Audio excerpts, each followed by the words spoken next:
Hey there, YouTube land. I'm back after about a 5 month hiatus, almost six now, I think. I do apologize for taking so long to upload another video.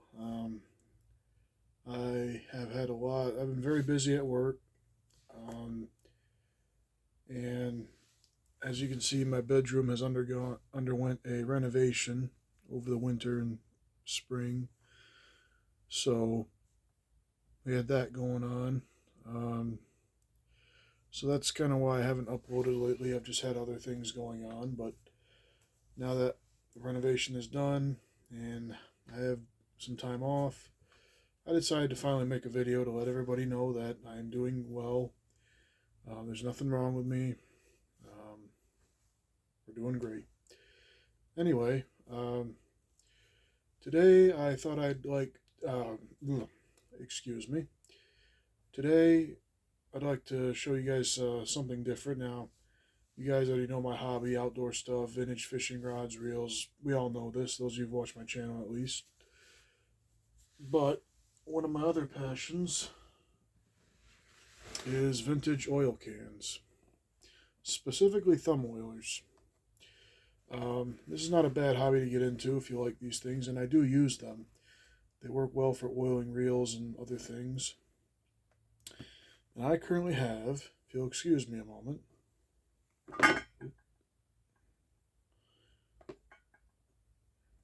10 oil cans in my collection. Some of them are labeled and some of them are not. So let's get started. I'm going to start off by showing you the one that started it all. This guy. Um, it's unmarked. There's no markings on it. Um, and it has a flex spout, which is actually a very handy tool to get into spaces. Um, Now, the way I got this was I was doing, I was helping a woman I knew out with cleaning out this barn near her house. And she had told me if I had found anything in there I wanted, I was more than welcome to it. So I looked around a bit, and I think I found this in a cabinet that was in there. And, well, suffice to say, I brought it home. I've cleaned it up. I just used chrome polish, little 4/0 steel wool, cleaned it up the best I could. Um, if any of you know what brand this might be, feel free to tell me in the comments. I always enjoy learning new things about this kind of stuff. But this is the one that started it for me. The next one is this little guy here. Now this one has a brass spout, which is kind of neat. Again, unmarked. Not really sure who made it. This one my grandparents gave to me. They found it in my great grandfather's old house and gave it to me. So it is basically a family heirloom. And I have used this quite a bit for oiling my reels and whatnot. Um, and again, if any of you guys know what brand this might be, again, feel free to tell me in the comments. Love to hear from you guys. So here's that one. The next group, well, actually, the next oil can I have is this one. It's kind of almost like a, I guess you could call it a beehive looking thing. It's got a nice little brass part of the cap. It's actually really nice. Little brass threaded area, collar, whatever you want to call it. Again, unmarked. I'm not really sure what brand this might be. Unfortunately, this one, I don't know if you'll be able to see it.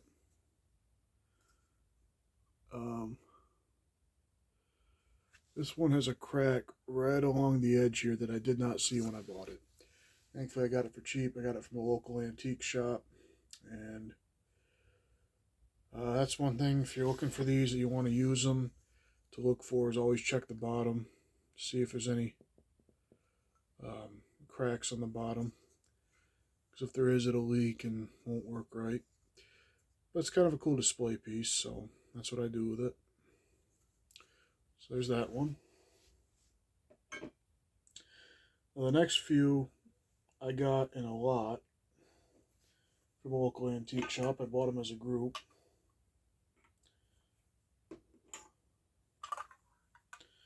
So I'll try to get them all in frame. And they're all unique in their own way. And so I'm going to set them down and show them to you individually now. We have this one. It has a fairly long spout. Very nice shape. Cleaned up very nice. Again, unmarked. So I'm not sure what the brand is. But it's very nice. Then we have this one, which is like almost a similar design to the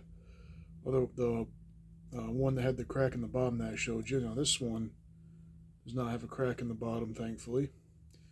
Very neat design, little fine point spout, so for more precision oiling. And now a lot of these were used to oil like sewing machines, like the Singer or Singer. I'm not quite sure how you pronounce that. Sewing machines. So that's why a lot of these have the fine spouts on them. So there's that one. And now these two are marked.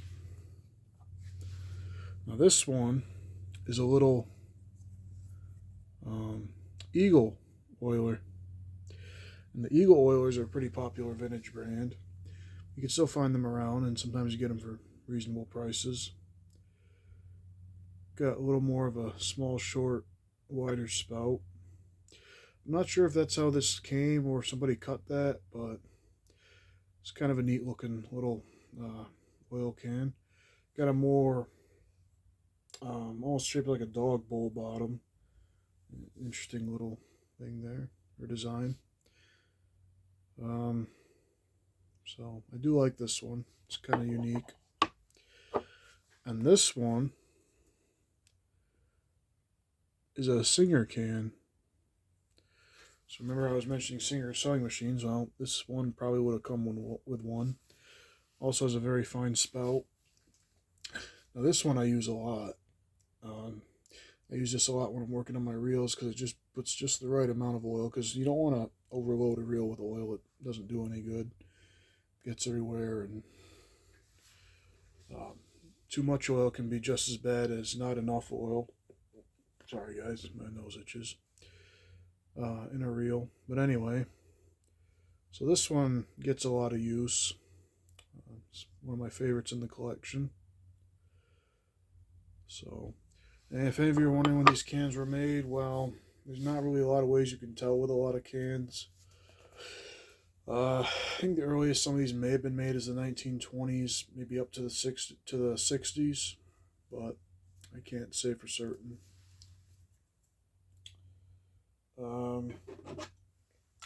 I have these two cans. This one almost looks like a little ink bottle. Has a very long spout, but sadly the crimping on the spout is kind of messed up, so it doesn't quite dispense oil so well. So I just keep it as a display piece. This one also is unmarked, but still a very neat can. This one's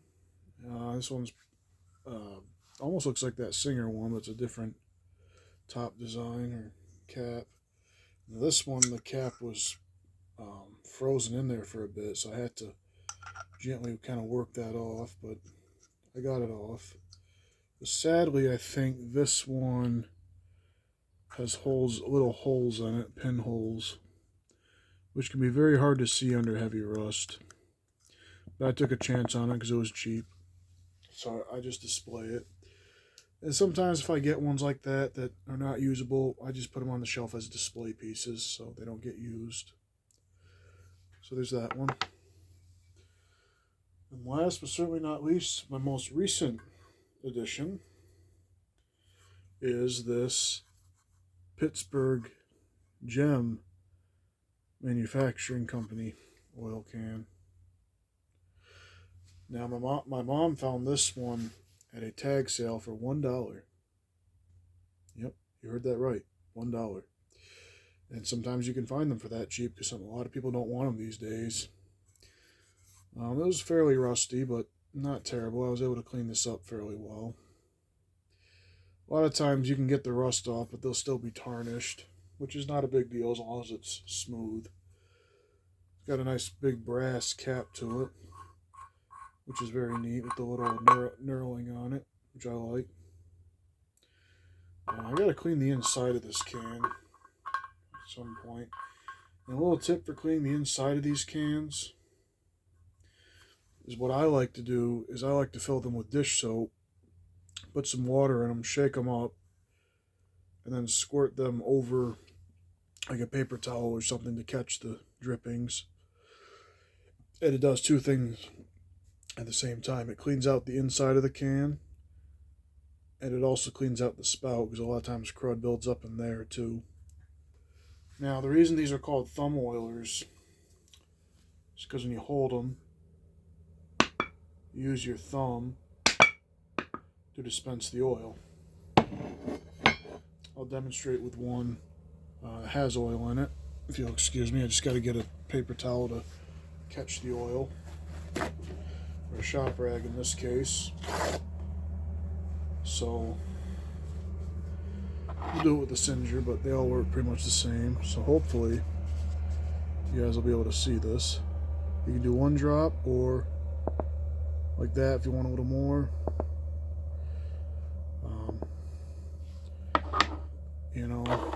Do it with this one. Oh, and that one just shot across the room. But as you can see, some of them times you can do that.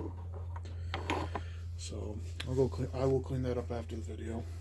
So do be careful when doing that. Make sure you know how much oil you need for something when you're using these. So I'm gonna wipe my hands off. But as you can see, that's how those work. And that's why they're called a thumb oiler. There's all kinds of different designs for these old oil cans. Some of them have a little handle with a button you push. Loads of them. But I just like the simple thumb oilers. I like to keep things simple, as many of you know.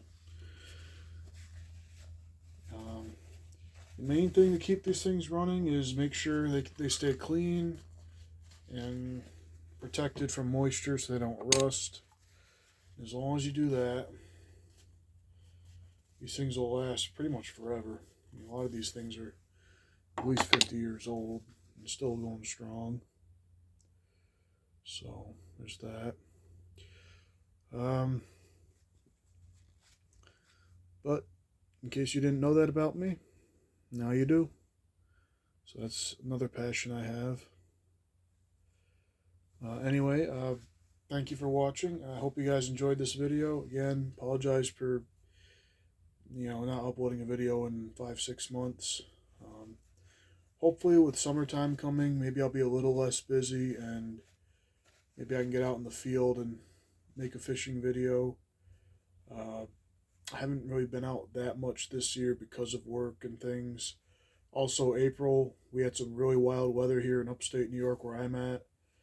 We had snow, rain, lots of rain recently. The rivers and creeks are really high right now. So I haven't been chasing trout too much. And since it is May, it is also our spring turkey season, so I've been doing that. So, yeah. Anyway, if you haven't already, please like, comment, and subscribe. Thank you.